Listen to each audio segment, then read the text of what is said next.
In 1903, Madame Curie won the Nobel Prize for her pioneering work on radioactivity, which she mistakenly considered harmless to humans. We now know that her premature death from a rare blood disease was directly related to her exposure to radiation. Lead was a common ingredient in house paint and other household items until scientists fully understood the deadly effects of lead poisoning.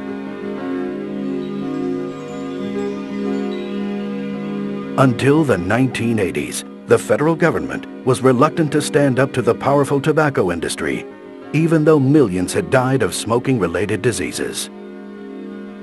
Let's face it, sometimes we're slow to recognize danger when it's not painfully obvious, and the government is reluctant to take action even after the danger is exposed. Unfortunately, many people suffer and die before we eventually get around to dealing with many potential risks. And in spite of the fact that we have curtailed smoking, regulated harmful pesticides in agriculture, reduced the kind of chemicals we use in food and household products, decreased dangerous toxins that pollute our air, many diseases are on the rise, including Parkinson's, Alzheimer's, and some forms of cancer. Why? Well, many scientists believe we're under assault by another form of common pollution we may have underestimated. Invisible, odorless, silent, and potentially deadly. This form of pollution is everywhere. You can't escape it. Electromagnetic frequencies, EMFs, produced by most electrical devices, appliances, and the high-voltage power lines that surround us. Electromagnetic radiation, emitted by most wireless devices, and microwaves, the same energy frequencies we use to cook food in microwave ovens. But your microwave oven isn't the only source of pulsing microwave radiation that assaults you every second of every day. Television, telephone, and computer signals are transmitted by microwaves. Even some automatic garage door openers use microwaves to operate. Some environmentalists call this proliferation of EMFs electropollution, and one United States government agency warns that the levels Americans are exposed to every day without even being aware of it may be dangerous. The fact is, you, your loved ones, your children are exposed to 100 million times more EMFs, electromagnetic radiation, and microwaves than your grandparents. And now, one source of electropollution has become an increasingly integral part of our lives. Up close and personal. The cell phone. In 1993, the first lawsuit was filed against the cell phone industry by a man who claimed his wife's brain tumor was caused by cell phone use. A brain tumor shaped exactly like her cell phone antenna. The resulting publicity prompted the cell phone industry to fund a $25 million study to prove that cell phones were safe. They hired Dr. George Carlo, a highly respected public health scientist, to conduct the research. Dr. Carlo's study was thorough and conclusive, proving just the opposite of what the cell phone companies wanted.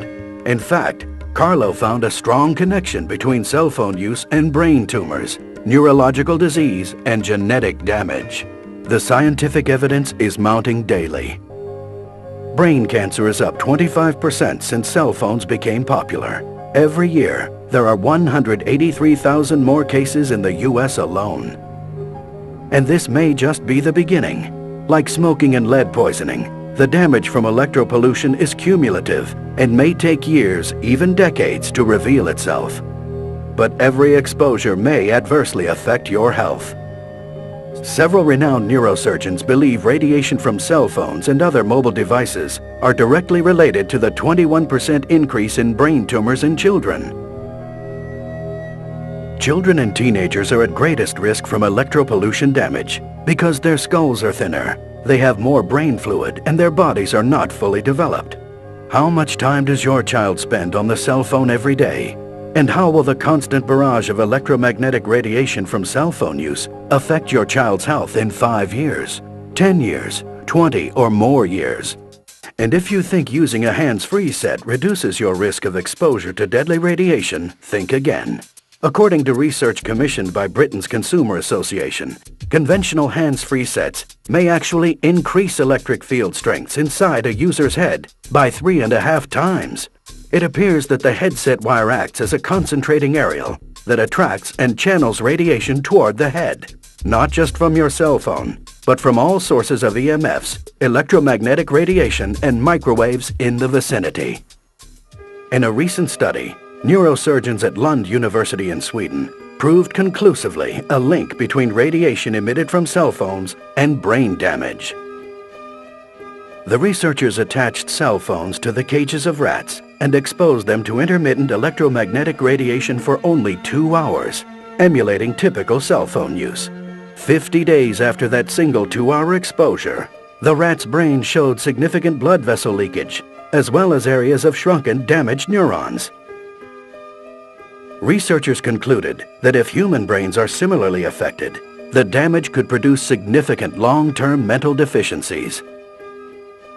And in 2004, respected scientists in Sweden proved for the first time a definitive human link between cell phone use and benign brain tumors located exactly where the patients held their cell phones. Dr. Sheldon Levy, a respected physician and surgeon, has studied the effects of EMF radiation. I have to tell you, it's hard to ignore the data. We must consider the long-term risks of cell phone use. If indeed the effects are cumulative, then young people who are using cell phones at such an early stage in their development run a particularly high risk. But cell phones aren't the only culprit. Scientists have become increasingly concerned about the potential risks involved in exposure to low-level microwave radiation from microwave ovens.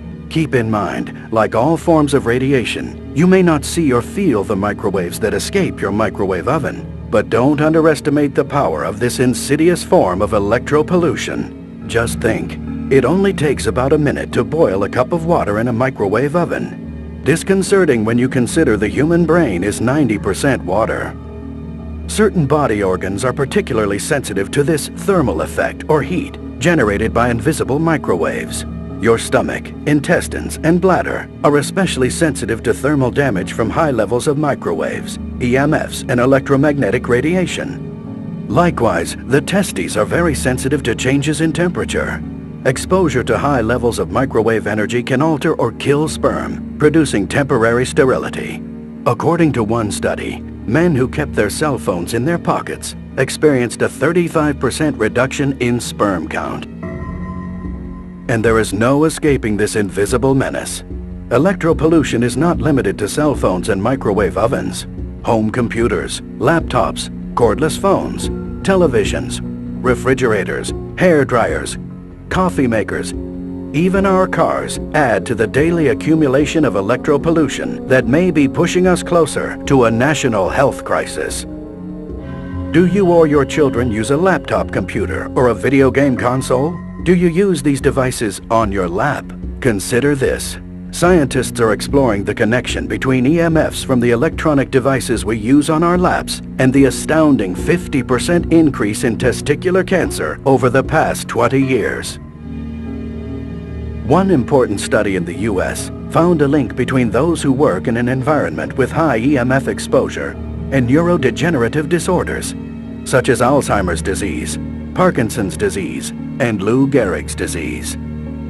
But it's not just about diseases. Research shows that continual exposure to this onslaught of electropollution disrupts your natural energy levels, triggering an adrenal response which, in turn, increases stress responses. This constant stress contributes to your energy depletion and fatigue, lack of concentration, poor work performance, and difficulty getting a good night's sleep.